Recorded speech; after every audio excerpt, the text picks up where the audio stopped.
بسم اللہ الرحمن الرحیم۔ السلام علیکم ورحمۃ اللہ وبرکاتہ۔ نواسۂ رسول صلی اللہ علیہ وآلہ وسلم کی فضیلتیں۔ اللہ کے رسول صلی اللہ علیہ وآلہ وسلم اپنے پیارے نواسے سیدنا حسن رضی اللہ تعالیٰ عنہ سے بہت زیادہ محبت کرتے تھے۔ وہ بھی اپنے نانا جان سے بے پناہ محبت کرتے۔ جب کبھی نانا محترم سے ملاقات ہوتی تو اپنے ننھے ننھے بازو پھیلا دیتے۔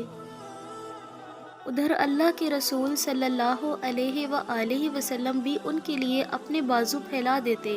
سیدنا حسن اللہ کے رسول صلی اللہ علیہ وآلہ وسلم کی گود میں جاتے۔ اللہ کے رسول صلی اللہ علیہ وآلہ وسلم ان کا منہ چوم کر گلے سے لگاتے۔ کبھی ایسا بھی ہوتا کہ حسن بن علی رضی اللہ تعالیٰ عنہ آپ کی داڑھی کے ساتھ کھیلنا شروع کر دیتے، اور نانا جان کی یہ محبت اور پیار صرف ایک مرتبہ کی نہیں بلکہ شروع دن سے ہی چلا آ رہا تھا۔ اللہ کے رسول صلی اللہ علیہ وآلہ وسلم نے اپنے نواسے کو اپنے دست مبارک سے گٹی دی تھی، ان کا نام رکھا تھا اور ان کے لیے دعائیں کی تھیں۔ انہیں سید الشباب اہل الجنہ کے لقب سے نوازا تھا۔ ان کے لیے پیشین گوئی کی تھی کہ وہ مسلمانوں کے دو بڑے گروہوں کے درمیان صلح کروائیں گے۔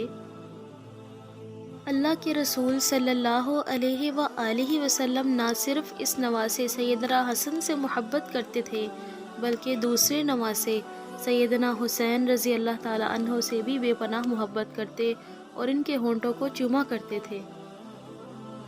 مزید ایسی اسلامی ویڈیوز دیکھنے کے لیے ہمارے چینل ماریہ خان وائس کو سبسکرائب کریں۔ اللہ حافظ۔